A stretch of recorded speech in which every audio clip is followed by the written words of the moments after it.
I'm going to shout, thanks for being here. Every single person who seeks shelter during the winter months should have access to a safe, warm place to sleep and an ability to connect with services. This is a fundamental human right. I have heard from our city's residents, housed and unhoused, philanthropists and business owners, service providers and city employees who share in this strong belief.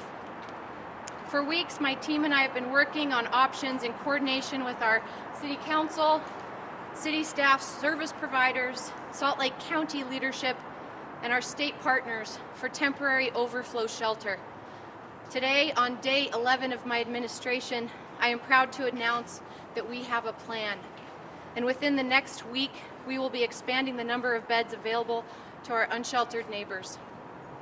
We will make 145 new beds available at the Sugar House Temporary Shelter, a temporary overnight shelter in a vacant building located at 2234 South Highland Drive, which is owned by the Salt Lake City Redevelopment Agency.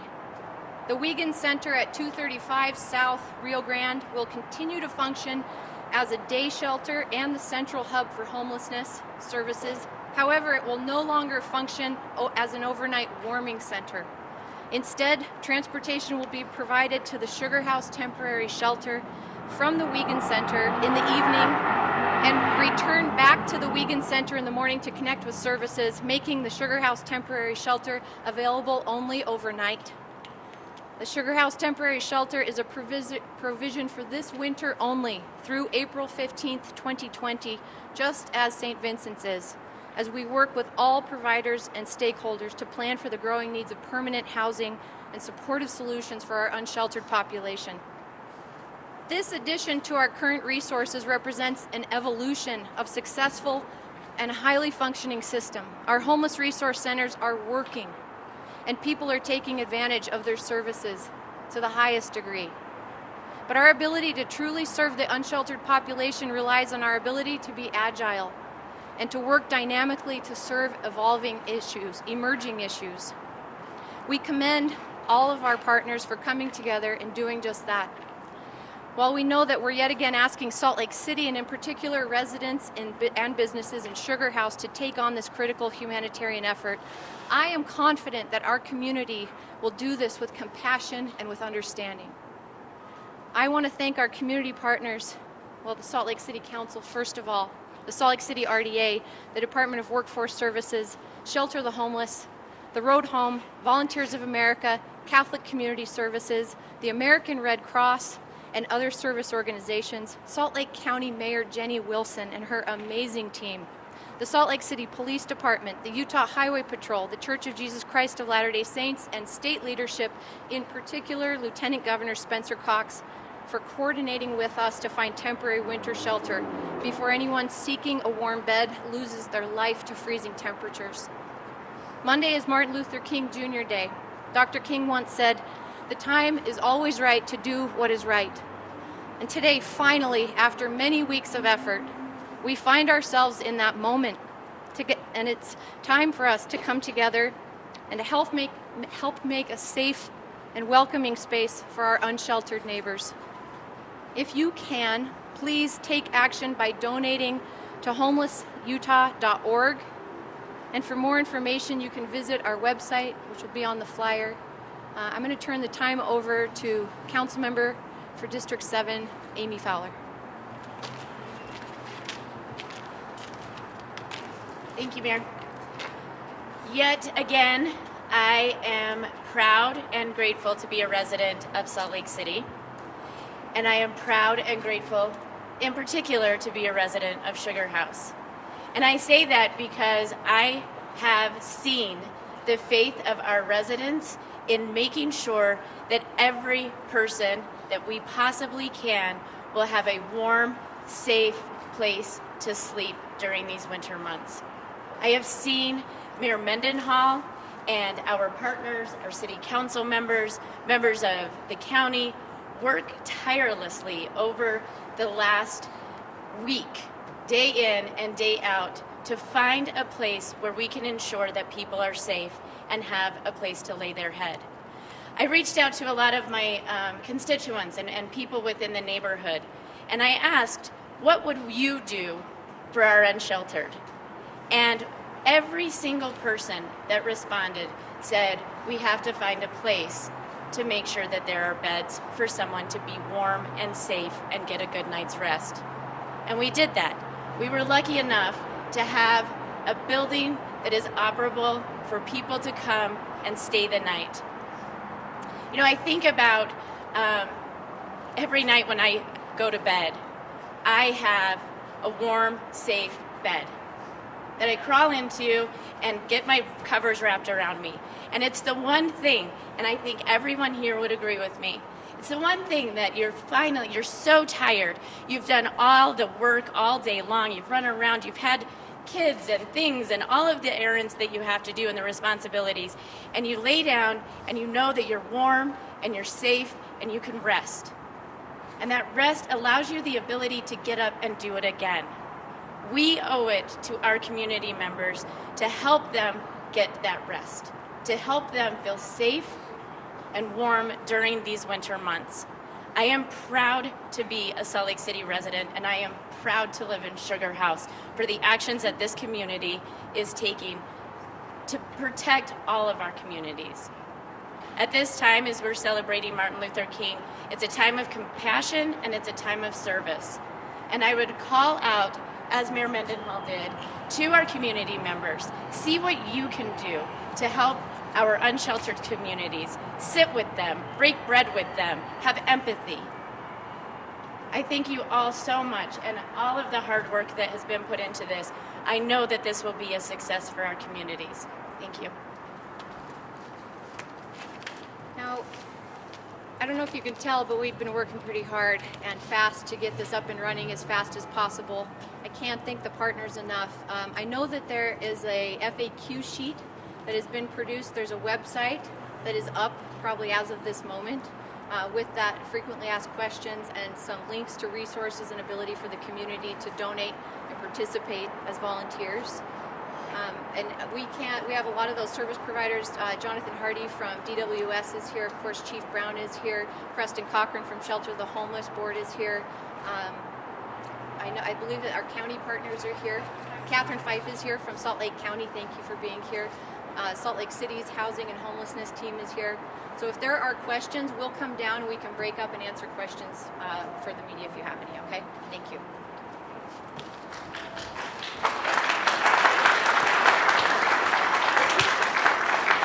What's being done to get this building ready? Is there funding appropriated? The Redevelopment Agency is bringing the building up to workable status.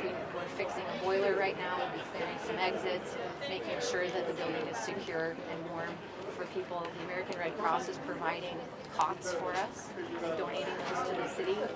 We ask people in the community to make donations of clean clothes and clean blankets and bedding through the HRCs, those resource centers in their normal drop-off locations, and that will be shared throughout the system. So is there a cost associated with the renovations or like any money set The aside? Redevelopment Agency will be bearing the cost, but we are open to donations from the community, and the city has an ability to take those.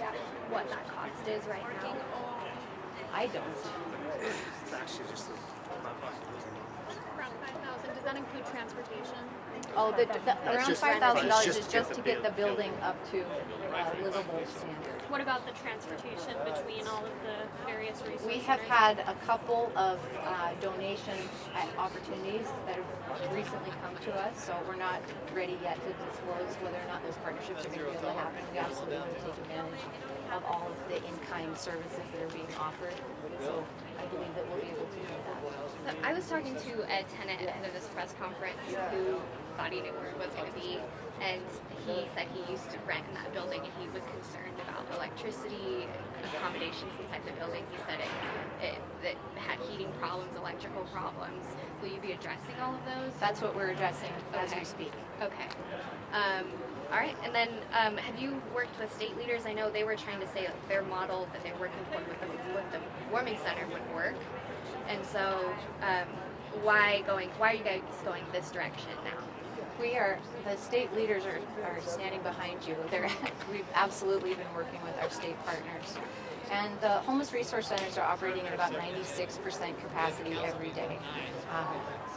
The Wiegand Warming Center has a fire code cap of 80 people. They did reach 100 people a few nights ago, and historic numbers looking through service providers' service over the years shows that the peak demand for service is typically between January and February, late February. So the service providers, through the conversations that the organizing committee continues to have with them, have said we don't think we've seen the peak need for resources and shelter. The goal here was that no one would be turned away from a warm bed during the winter months while we have freezing temperatures in particular. I didn't want us to wait until someone was found deceased who had actively sought shelter and been denied that shelter. And I'm grateful that that goal was shared by all of the partners who are coming together to make this possible. Obviously, this is a temporary fix, though. What comes next? I mean, Absolutely. And I'll reiterate that I think that this action is a result of what is a successful system that's operating. It is so successful that we need to come together with agility to come up with a temporary operating solution. Ongoing, we need the state legislature to fund affordable housing needs in this state. We have affordable housing, permanent supportive housing that's coming on this year. It may not be enough for the needs of the next winter. I don't ever want to have this happen again in Salt Lake City. We've got to be able to have housing, permanent supportive housing. Just a moment. Permanent supportive housing, case management, detox, and access to all of those services so that we don't have to be working in the middle of January to come up with a solution again.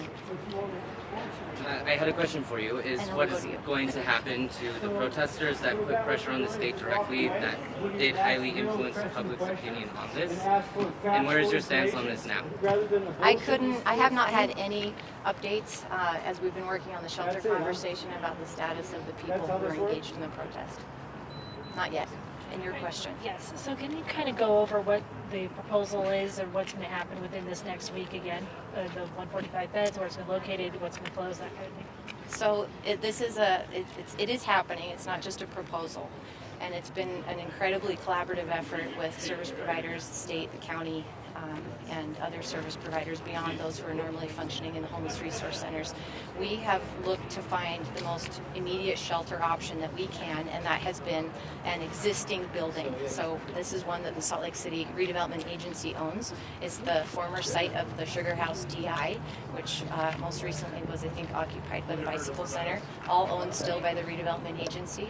We need to do some building upgrades. We're working on heating right now, and there's a couple of other things we need to get in order. But there's a lot of things that need to come together in order for us to open the doors. I want the doors open as soon as possible. I think everyone working on this does. We have cots being provided by the American Red Cross, which are in transit to us. There's so many things coming together. Also, the scheduling and the staffing will be a collaborative effort from the three Homeless Resource Center service providers, which is Catholic Community Services, Volunteers of America, and the Road Home, in addition probably to some other service providers, potentially Odyssey House and maybe others who can offer staff overtime shifts so that we can flex and move into this new need. 145 is the most that we can legally fit into the building. I think we were looking for the maximum amount of opportunity so that we can meet what have been historic needs through January and February months. You said you've been working on this for a long time. How long have you been working on this specific site? I've been working, this specific site? Yeah, or both. This has almost changed hourly. And the Homeless Organizing Committee, which has probably a proper name that I'm not referring to, that includes the service providers, DWS, city, county. Yeah, is that what it is? Salt Lake Valley Coalition, homelessness, is that the one you're talking Is that what I'm talking about? Okay. Who are the experts, really, who are doing the service, who are funding the operations? They have been working together to try to figure out many different options. I've been working on this for weeks. weeks before Inauguration Day, and this has been the number one focus since I was inaugurated. It's been wonderful to have a team now that I can call on, and it's just even greater to have the community of support that we have from all of these partners. This is truly as soon as we could possibly make it happen, and I'm grateful to all of the staff who've been working great.